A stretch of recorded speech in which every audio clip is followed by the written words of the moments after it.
Pues ya estamos aquí otra vez. Bienvenidos a la Escuela Sabática Viva. José Antonio, ¿cómo estamos? Bien, gracias a Dios. ¿Estamos bien? ¿Y mi suegra qué tal está? Pues bien. ¿Está bien también? Vamos adelante. Me alegro, fenómeno. ¿Qué tal, Julia? Pues muy bien, gracias a Dios. Bien, la familia Una bien. Semana más. Muy bien. Moderadamente también. Bien. Moderadamente bien, no, muy bien, gracias muy bien. a Dios, muy bien. Vale, pues fenómeno. Estamos contentos entonces. ¿Os parece que empecemos con una oración? Julia, ¿nos dirigirías en una oración, si es tan amable? Por supuesto. Venga, vamos allá.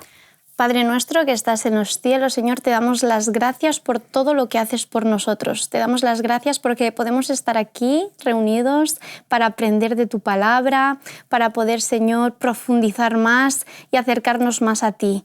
Ayúdanos, capacítanos y danos de tu Espíritu Santo. En el nombre de Jesús, amén. Amén, Señor, amén. Gracias. Muy bien, bueno amigos, nos va a faltar tiempo. Ya lo adelanto, nos va a faltar tiempo. Hay, en fin, temática muy interesante, además muy actual. Imágenes del matrimonio. Es probable, yo supongo que estaremos de acuerdo en que la imagen que más se acerca a ayudarnos a comprender la relación que quiere tener tan íntima Dios con sus hijos, es probable que sea la del matrimonio, ¿no? Sí, yo así lo creo. Yo no sé si puede haber alguna que se me escape, pero probablemente sea esta. Claro, el problema que podemos tener es la visión que en la actualidad se tiene del matrimonio. Esto puede traernos algún problema para entender bien el simbolismo que encontramos en el texto bíblico. Claro, esto ya se lo encontró Jesús. ¿Os acordáis? Mateo capítulo 19, versículos de 1 al 15. Sí. Algunos fariseos, dice el texto, fueron a Jesús con la intención de tentarlo. Versículo 3 de Mateo 19. ¿Es legal que un marido se divorcie de su esposa? Claro, Jesús, ¿qué es lo que hace? ¿Os acordáis lo que hablábamos la semana pasada? Alude a la creación, al Génesis. Y bueno, pues ya sabemos lo que dice, ¿no? Pero el principio no fue así. Bueno, el caso es que en una época, cuando la sociedad creía que el hombre podía divorciarse, pues por ejemplo, porque no estuviera el hombre satisfecho con cómo cocinaba su mujer, claro, con esa concepción, con esa visión del matrimonio, ¿cómo puede entender uno bien el simbolismo bíblico de esa relación del novio con la novia? Es complicado, es complicado. Hoy en día, aquellos matrimonios que entienden lo que se llama una relación abierta, ¿no? Y se dice relación abierta, donde entran terceras personas, ¿cómo ayudarles a entender que Dios es un Dios celoso, que ama a su esposa, que es la Iglesia, que somos nosotros, y que la quiere para Él? Claro, os dais cuenta, ¿no? En esta mentalidad que hoy en día existe y con esas concepciones de cómo se ven los matrimonios, ahí tenemos un reto, creo yo, ¿no? ¿Cómo veis el planteamiento que estoy haciendo de esa distorsión, esa dificultad que podemos tener a la hora de demostrar al mundo la relación tan especial que Dios quiere tener con su pueblo en relación con esa imagen del matrimonio? ¿Cómo lo veis? Bueno, yo la verdad es que mientras iba creciendo, iba estudiando de la palabra de Dios desde pequeñita, se me hacía muy curioso que Dios quisiera comparar, ¿sabes?, su relación con su pueblo como con una novia. Pero ahora ya lo entiendo más. Sí, porque ya nos ha demostrado que hay una relación de amor padre-hijo, ¿no? Pero ahora es, ¿por qué la del matrimonio? Y es que no hay una relación más íntima que la del matrimonio. Y esa intimidad, ese acercamiento, esa confianza, tu mejor amigo tiene que ser tu cónyuge, todo eso es lo que Dios quiere que nosotros sintamos por Él. Claro. Esa plena y ciega confianza, que de hecho Dios no nos pide tampoco confianza ciegas, por eso nos ha dado su palabra y quiere que la estudiemos. Aún así, esa confianza tan íntima es la que Dios pretende. Y también nos muestra y nos demuestra con su palabra que es así, que esa es la relación que quiere con nosotros, como nos enseña Ezequiel 16, en el versículo 13 y el 14. Esa relación que quiere y que busca, ¿no?, con nosotros. Y es que Así fuiste adornada de oro y de plata, y tu vestido era de lino fino, seda y bordado. Comiste flor de harina de trigo, miel y aceite, y fuiste hermoseada en extremo. Prosperaste hasta llegar a reinar. Y salió tu renombre entre las naciones a causa de tu hermosura, porque era perfecta a causa de mi hermosura que yo puse sobre ti, dice Jehová el Señor. Fijaros por qué es hermosa la novia. A causa de mi hermosura que yo puse sobre ti, dice Jehová el Señor. La iglesia, el pueblo de Dios, que es representado como una novia, es hermosa, es perfecta, porque Dios es hermoso y es perfecto. Muy bien. Si no fuera por Él, la novia no sería nada. Pero amó tanto a su novia que la adornó, la hermoseó y fue grande. Y entonces, cuando empecé a entender esto, digo, qué grande es Dios que quiere esa intimidad, no solo con su pueblo, que está claro que esa es la novia, sino con cada uno de nosotros personalmente. De todas maneras, lo que está diciendo Julia, yo creo que crea dificultades, ¿no? A la hora de entender. Claro, es que vuelvo a la idea de antes. Tú estás planteando esto que así es, sin embargo, hay unas, no voy a decir objeciones, hay unas dificultades obvias. Claro. Es que lo que dice Julia encaja perfectamente con la idea que se ha expuesto en temas anteriores de la correspondencia que hay en toda la Escritura, claro. Unas partes en relación con otras, la analogía de la fe, y que Dios ha hecho las cosas de tal manera que, bueno, la figura, la imagen del matrimonio, tal y como Él lo estableció, nos ayuda pues, a entender nuestra relación con Él mucho mejor. Y lo has dicho de una manera, para mí, maravillosa. Pero claro, háblale de esto ahora a una persona que tiene su concepción del matrimonio, claro, según la situación actual o según, pues eso, la moral de situación de la sociedad. Entonces, ¿a dónde vamos a ir a parar? Por ejemplo, permitidme, no por alargarnos, se ha estudiado que desde 1981, no han pasado tantos años, ¿de acuerdo?, se han roto en España en torno a 3 millones de matrimonios. ¿De qué dato? ¿Cómo se puede, a partir de ese dato, entender lo que nos dice la Escritura? Es complicado. O por ejemplo, que hoy en nuestro país, de cada 10 matrimonios, se rompen 7. Y no digamos de casos como aquella mujer hindú que se casó en 2006 con una serpiente de la cual dice que se había enamorado y que fueron más de 2.000 personas a la ceremonia para sencillamente recibir buena suerte. Wow. Bueno, hay otros muchos casos tan esperpénticos que merece la pena ya no mencionarlos. Pero es una objeción. Pero es una realidad. Entonces, claro, si yo quiero que una persona pueda entender la relación que Dios quiere tener con ella o con su iglesia, debe entender primero cómo es el matrimonio que Dios estableció. Para que el enemigo ha hecho una buena obra. Claro. El enemigo que comenzó en el Edén ha trabajado no en vano y ha llegado a la situación que vemos hoy, como decíamos en la lección anterior. Es que Génesis 3, ¿de acuerdo?, se ha derivado en una serie de conductas, de actuaciones, hasta lo que vemos hoy. Es la consecuencia de la obra del enemigo. Claro, no, además es que el enemigo es un gran estratega, ya lo sabemos. Entonces, él sabe la importancia que tiene para la salud de la sociedad, para la salud de la iglesia, los matrimonios, las familias. Entonces, dinamitando esa institución, pues tiene mucho a su favor, sin duda. Claro. De todas maneras, yo en tu comentario más o menos lo has esbozado, y yo me pregunto, en relación a lo que estamos mencionando, si creéis que tenemos la batalla perdida respecto a mostrar al mundo que hay lo que hemos llamado el matrimonio tradicional y que sigue siendo la mejor opción. Yo no sé si esa es una batalla perdida. Yo creo que nunca.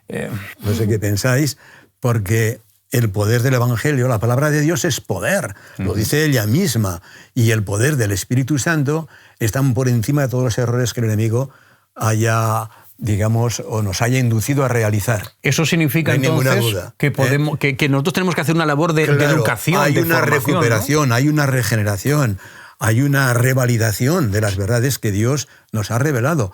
Y la mente humana, sencillamente, tiene que tratar tenemos que tratar todos de ir moldeándonos a lo que el Señor dice. El apóstol Pablo hablará también de esto. Es la transformación a la que Dios nos quiere llevar. Hay que desarrollar el conocimiento de las diferentes partes de la Escritura, porque van armonizando y no es fácil llegar a comprender una verdad profunda si hay otra que se relaciona que no la entendemos bien. Claro. Entonces nosotros tendríamos que hacer una labor de formación, de instrucción, no solo informar, no solo explicar, sino también vivir, ¿no? Por supuesto. También Creo vivir que en el hogar. lo que más podemos hacer es eso, vivir. Porque fijaros que en esta sociedad no nos dejan mucho en las escuelas hablar de Dios o por la calle, porque no hay complicado. que... ¿no? Pero fijaros cómo se han introducido en las mismas escuelas ideas incorrectas hacia el amor y hacia el matrimonio. Sin duda. Y si tú pretendes enseñar otra cosa diferente a lo que ellos están enseñando, Es un problema. es un problema. Entonces, lo que más se puede hacer es enseñar con el ejemplo. No solo con el ejemplo, también ha hablado, pero el primer paso es ese. Que lo vean. Que lo vean, que vean cómo vivimos realmente dentro de lo que es lo correcto. Porque también es nuestra culpa, debo decir, debido a la introducción del pecado, ¿no? Contestando a lo que tú dijiste, porque yo empecé a decir sobre Ezequiel 16 cómo es esa buena relación, la que Dios pretende, porque Él primero es bueno, Él primero es hermoso, nosotros podemos serlo, ¿no? Pero ¿por qué ha ocurrido lo contrario? Fijaros que el capítulo 16 sigue con el versículo 15 y nos dice por qué. Y es que, pero confiaste en tu hermosura. O sea, ¿la culpa de quién es? Del pueblo, de la iglesia, de la novia, porque confiaste en tu hermosura y te prostituiste a causa de tu renombre y derramaste tus fornicaciones a cuantos pasaron, suya eras.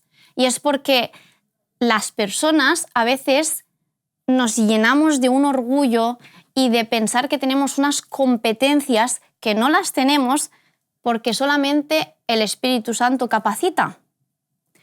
Pero nosotros por nosotros mismos queremos demostrar lo que no podemos y entonces nos apartamos lo que realmente era el ideal de Dios, que era vestirnos con hermosas vestiduras de lino, cuidarnos, protegernos, hacernos grandes, pero porque Él es grande. O sea, el creyente, vamos a decir, en el contexto del creyente, que por soberbia se aleja del plan que Dios tiene para uno y para la sociedad, ¿no? Desde el punto de vista del creyente, pero después, lo he invitado yo. al final, es todo el mundo, porque el mundo entero se ha apartado de Dios y como el mundo entero se aparta de Dios, surgen problemas tales como que las personas quieren formar matrimonios con animales. Tampoco podemos desesperar o debemos desesperar porque la sociedad en la época apostólica no era mucho mejor que la que tenemos ahora. Claro. Y bueno, nosotros sabemos el significado que tenía el término corintizar en la época de Pablo, por poner un ejemplo, y que muchas formas de idolatría desde la remota antigüedad pues se hacían sencillamente en base a la prostitución sagrada. Todo eso lo sabemos. Para los que no lo sepan, esa expresión aludía a una forma de vida, vamos a decir, disoluta. Muy bien. Para que no tenga... Muy bien, muy bien. Bien, pero es evidente también que si entonces el apóstol Pablo pudo llegar a decir que todo lo había llenado del Evangelio de Cristo, esto es una demostración de que el Evangelio tiene un poder ante el cual el enemigo no tiene nada que hacer. Esto no quiere decir que sea fácil dar a conocer nuestras verdades, ¿de acuerdo? Pero tenemos un Dios grande, tenemos un Dios poderoso, tenemos toda nuestra confianza puesta en Él y no permitirá nunca jamás que una persona sincera que quiera conocerle, que en su corazón esté la intención de conocer su voluntad y de seguirlo, que se quede sin conocerlo. Y Dios eso no lo va a permitir. O sea, siempre habrá un medio. Por más que se enseñe a los niños de una manera o se enseñe de otra, sí que es verdad que el enemigo trata de ganar terreno. Sí. Esto es cierto, claro. Mediante sus estrategias. Pero sí que es verdad también que el Evangelio finalmente triunfará. Si os parece, avanzamos un poquito. ¿Hay alguna idea que te parezca interesante? Hay más. Está, por ejemplo, pues el matrimonio de Oseas. En lo que podríamos comentar, bueno, ¿qué querrías? A mí me ha tocado alguna vez hablar con algún colega diciendo que eso es una revelación que Dios le dio a Oseas, pero que no fue un hecho real. ¿De acuerdo? Y claro, nosotros creo que entendemos que lo que Dios le pidió a Oseas era algo muy real. Hombre. Mucho. De la misma manera que es más real todavía que Dios ame a su pueblo, a su iglesia, que ha fornicado respecto a él. Claro, qué mejor eso es mucho más real. entenderlo. Y claro, la lección era evidente. El método divino de hacerle pensar a su pueblo, porque claro, sin duda que Oseas era pues un hombre de Dios, un profeta, y pues la mujer que Dios le dijo que tomase por esposa, pues también era bien conocida. Eso hay que vivirlo, ¿eh? Por lo tanto, sí, claro, por esto parece difícil de aceptar, pero es que es realmente de una profundidad de significado Pero tremenda, no solo casarse tremenda. con ella, es perdonarle una. Y otra, las que hizo falta. O sea, qué manera tan maravillosa de ilustrar el perdón de Dios y el amor de Dios por su pueblo, impresionante. Las 70 veces 7 de las que habló Jesús. Fijaros, sí, relacionadas con Oseas sin ninguna duda. qué interesante comparándolo como lo hemos hecho en lecciones anteriores, con que Dios le quiso demostrar a Abraham y a todos lo que realmente significaba el sacrificio. Porque si no, no lo habríamos entendido. Abraham tenía que haberlo puesto así, como vivirlo en práctica, que pues lo mismo con Oseas, para entender realmente, nosotros como personas, entender realmente lo que Dios está padeciendo por nosotros, de que nosotros todo el rato estemos huyendo de Él y buscando otros caminos, ahora lo podemos comprender mucho mejor a través de Oseas. ¿Cómo es posible que un hombre fiel, como era Oseas, profeta de Dios, sea capaz de casarse con una prostituta? Sería como, no lo hagas, da igual, pero no, lo tenía que hacer para demostrar, así es como Dios se siente. Yo me atrevo a pensar, si me permitís, que evidentemente en primer lugar lo hizo por amor a Dios. Lo hizo quizá en segundo lugar por amor a su pueblo. Y en tercer lugar me atrevo a pensar que Oseas terminó amando a esa mujer. Sí. Ya podía ser. Sí, yo me atrevo a pensarlo así.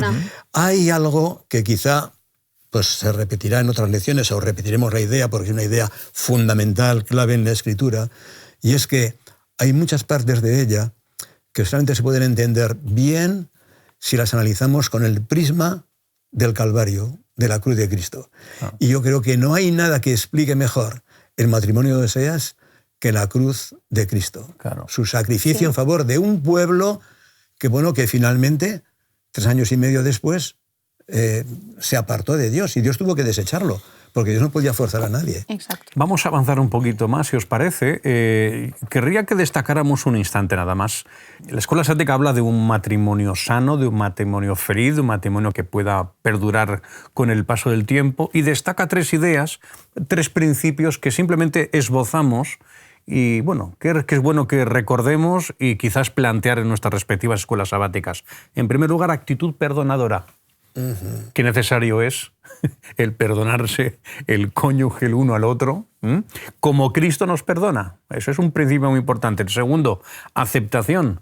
Es decir, amar al cónyuge como es, con sus limitaciones, con sus contradicciones, con sus luchas, con sus tendencias que no nos gustan o que no son buenas, tal y como el Señor nos acepta como somos, con la perspectiva de lo que podemos llegar a ser. Y el tercer principio, relación altruista. Es decir, cuando el cónyuge pone en primer lugar más el interés del otro que el de uno mismo, tal y como Cristo hizo, que se despojó de absolutamente todo, hasta su propia vida, por nosotros. Jesús, nuestro ejemplo máximo en lo que al altruismo se refiere. Oye, yo creo que son 3 principios que si los aplicamos en nuestros matrimonios pueden ayudarnos a que estén más sanos y a que duren más hasta que Cristo vuelva. Que solamente se pueden entender y practicar si vivimos una vida en Cristo Jesús. Amén. Ahí eso está. es verdad. Y por eso justamente os quería comentar que, rápidamente, que Dios nos puso una solución, porque a veces nosotros nos apartamos y ya está, ¿no? No, Dios está ahí para también darnos soluciones. Y por eso, en el ejemplo que tenemos de Isaac y Rebeca, cuando Abraham le dijo a su mayordomo que vaya a buscar esposa para su hijo, dijo: irás a mi tierra y a mi parentela y tomarás mujer para mi hijo Isaac. ¿Vale? Esto sale en Génesis 24. Y entonces vemos cómo Isaac podía haberse tomado esposa de un pueblo de ahí de alrededor, ¿no? De los cananeos. No, Abraham dijo: de mi parentela, por algo. Y es que justamente podemos ir también a 2 Corintios 6:14, que nos aconseja: no os unáis en yugo desigual con los incrédulos, porque ¿qué compañerismo tiene la justicia con la injusticia y qué comunión la luz con las tinieblas? Es un consejo. También tenemos ejemplos en la Iglesia de personas que sí se han casado pero luego han venido a la Iglesia. Bueno, eso es todo por el Espíritu Santo y con ayuda de Dios. Son los menos. Son los menos, porque la tendencia es que si te casas con alguien que no tiene tus principios, tus creencias, es que te aparte. La tendencia es esa. Puede ser que sea lo contrario, que gracias a Dios sería lo más sano, pero no es así. Entonces el consejo son los es... menos. Exacto. Tenemos un ejemplo que es categórico y que bueno, tiene un valor para mí muy grande. Y es el caso, digamos, de la descendencia de Adán y Eva hasta el diluvio. ¿De acuerdo? Dice el texto que los hijos de Dios vieron que las hijas de los hombres eran hermosas, se unieron y al final quedó una genealogía de patriarcas que casi vivieron el Evangelio en exclusiva, ¿de acuerdo? Y al final el Señor no pudo tolerar ya esa raza, que fue consecuencia de matrimonios mixtos, especialmente en contra del texto que has leído muy bien de Corintios, ¿de acuerdo? Uh-huh. Es así. Y al final el diluvio fue una realidad, pero esa gran verdad del diluvio viene como consecuencia de un malentendido en cuanto a los valores de elección de pareja. En relación con lo que estáis comentando, para tratar de no ser excesivamente dogmáticos en esto,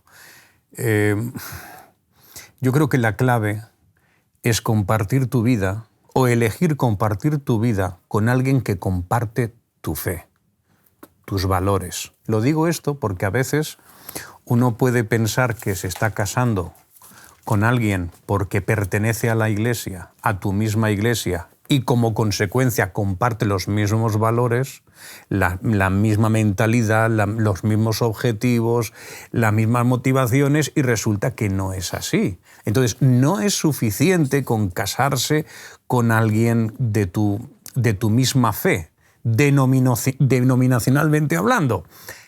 Tienes que conocer a la persona suficientemente como para saber que comparte tu escala de valores, tus principios, tu visión de la realidad, tu amor por el Señor. Eso es correcto. Supongo que estaréis de acuerdo con este planteamiento, ¿no? Correctísimo.